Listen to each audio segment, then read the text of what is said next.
ये कहानी आज के वक्त से आगे की कहानी है, जहाँ हमें न्यू ऑरलियंस शहर में एक मिस्टीरियस डिस्ट्रीब्यूटर को दिखाया जाता है जो एक ग्रुप के पास आता है जो गलत कामों की डील करते हैं, और वो उस ग्रुप को एक गोली दिखाता है और बताता है कि इस गोली को खाने के बाद 5 मिनट के लिए सबके अंदर सुपर पावर आ जाएगी, लेकिन सबकी पावर्स अलग अलग होंगी और इसके बाद वो गोली वहाँ पर सभी डीलर्स को दे देता है। दरअसल इस गोली को कई जानवरों के डीएनए से मिलाकर बनाया गया है और अब गलत लोगों के पास वो गोलियां आने के बाद वह उन गोलियों को खाते और पूरे शहर में तबाही मचा देते हैं, जिससे कई लोगों की जान भी चली जाती है। 6 साल बीत जाते हैं और 6 साल के बाद हमें एक रॉबिन नाम की लड़की को दिखाया जाता है जिसके पास वही 3 पावरफुल टेबलेट्स है। दरअसल वो इन टेबलेट्स को बेचना चाहती है क्योंकि उसकी मॉम बीमार है और उसे अपनी मॉम के इलाज के लिए पैसों की जरूरत है। उसके पिता अब इस दुनिया में नहीं है, लेकिन यहाँ पर 3 लड़के बड़ी चालाकी से उससे उसका बैग छीन लेते हैं और इससे पहले कि वो यहाँ से भागते यहाँ पर फ्रैंक आ जाता है जो कि एक डिटेक्टिव है। वो लड़कों से कहता है कि अगर तुमने इस टेबलेट को खाया तो 5 मिनट के लिए तुम्हारे अंदर पावर तो आ जाएगी, लेकिन इन टेबलेट्स की एक सच्चाई और भी है, इन्हें हर कोई डाइजेस्ट नहीं कर सकता, इससे तुम्हारी मौत भी हो सकती है। वो लड़के इस बात से डर जाते हैं और फ्रैंक उनसे उनकी टैबलेट लेकर उन्हें अरेस्ट कर लेता है। दरअसल वो रॉबिन को पहले से जानता, उसे पता है कि उसकी मॉम की तबीयत खराब है, इसीलिए वो उसी टेबलेट्स वापस नहीं करता बल्कि टेबलेट्स के बदले वो उसे अपनी बाइक दे देता है, जिसे पाकर रॉबिन बहुत खुश हो जाती है। वहीं दूसरी तरफ हमें यूएस आर्मी के मेजर को दिखाया जाता है जिसे एक लड़के के बारे में पता चलता है जिसने सबसे पहले इस पावरफुल कैप्सूल को खाया था, और ये लड़का और कोई नहीं बल्कि रॉबिन का कजिन होता है। और अब मेजर उसके घर जाता है। वो घर बहुत ही अजीब होता है, हर जगह जलने के निशान होते हैं, दीवारों पर गड्ढे होते हैं। मेजर उसे कमरे से बाहर निकलने के लिए कहता है, लेकिन रॉबिन का भाई उस कैप्सूल को खा लेता है, जिसके बाद उसके पूरे शरीर में आग लग जाती है और अब वो मेजर को मारने के लिए उसका पीछा करता है। फिर मेजर अपनी जान बचाने के लिए भागता है। उसे भागते भागते 5 मिनट होने वाले होते हैं, यानी कि अब रॉबिन के भाई की पावर्स खत्म होने वाली है, लेकिन वो एक साथ 3 कैप्सूल्स खा लेता है जो कि बहुत ज्यादा पावरफुल है। वो किसी भी कीमत पर मेजर को मारना चाहता है। मेजर बाथरूम में चला जाता है जहाँ पर वो अपनी जैकेट को गीला करके उस पर हमला करके उसे बाथटब में डुबा देता है और उसे कहता है कि मैं सिर्फ तुम्हारे डीलर का नाम जानना चाहता हूँ जो तुम्हें टेबलेट सप्लाई करता है।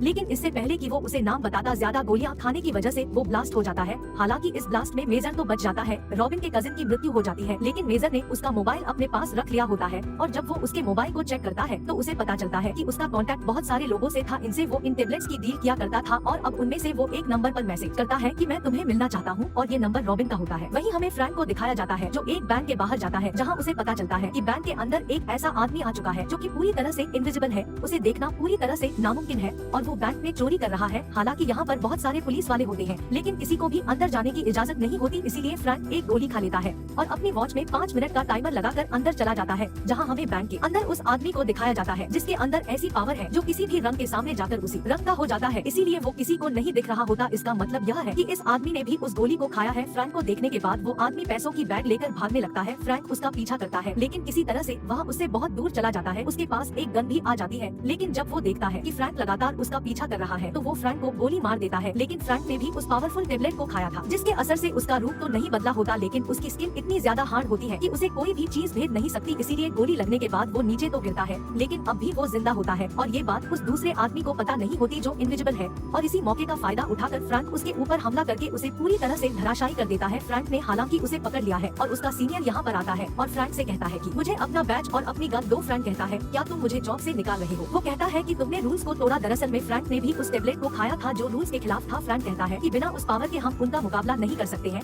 अगर हमें उन्हें पकड़ना है, उनका मुकाबला करना है तो हमें उस टेबलेट की जरूरत होगी। मैं उन्हें शहर से खत्म करना चाहता हूँ, आपको इसमें मेरा साथ देना चाहिए। उसका सीनियर ऑफिसर कहता है कि अगर तुम सच में इस चीज को खत्म करना चाहते हो तो तुम्हें मेजर को पकड़ना चाहिए, वही इन टेबलेट्स का सबसे बड़ा सप्लायर है। वहीं हमें रॉबिन को दिखाया जाता है जो एक रेस्टोरेंट में अपने कजिन से मिलने के लिए जाती है क्योंकि उसने मैसेज किया होता है, लेकिन यह मैसेज उसे मेजर ने किया था। वो वहाँ पर मेजर को पाती है। मेजर उसे पकड़कर अपनी गाड़ी में ले जाता है और उसे कहता है कि मुझे बताओ कि तुम्हारा सप्लायर कौन है। रॉबिन उसे कुछ भी बताने से मना कर देती है, जिसके बाद मेजर उसे बताता है कि तुम्हारी जैसी मेरी भी एक बेटी है जिसे कुछ डीलर्स उठाकर ले गए और मैं उसे किसी भी कीमत पर बचाना चाहता हूँ, इसीलिए मुझे तुम्हारी मदद की जरूरत है। मेजर की बातें सुनकर रॉबिन उसे उस डीलर के पास ले जाती है जिससे वो टेबलेट्स खरीदती है, लेकिन उसे शक हो जाता है, इसीलिए वह ट्रक लेकर यहाँ से भागने लगता है, पर मेजर उन पर हमला करके उन्हें खत्म कर देता है और मेजर को पता चलता है कि ये असली डीलर नहीं है बल्कि ये डीलर्स के लिए काम करता है। और अब मेजर भी जख्मी हो चुका है, इसीलिए रॉबिन से कहता है कि मुझे तुम्हारी मदद की जरूरत है। रॉबिन उसकी मदद करने के लिए तैयार हो जाती है और अब इन्हें मैप से पता चलता है कि कहाँ पर अगली ड्रग डील होने वाली है। वहीं पर हमें एक ड्रग डीलर को दिखाया जाता है जो सबको एक नया कैप्सूल दिखाता और बताता है कि ये बर्फीली जगह पर रहने वाले जानवरों के डीएनए से बनाई गई है, इसकी पावर हमें चेक करनी है।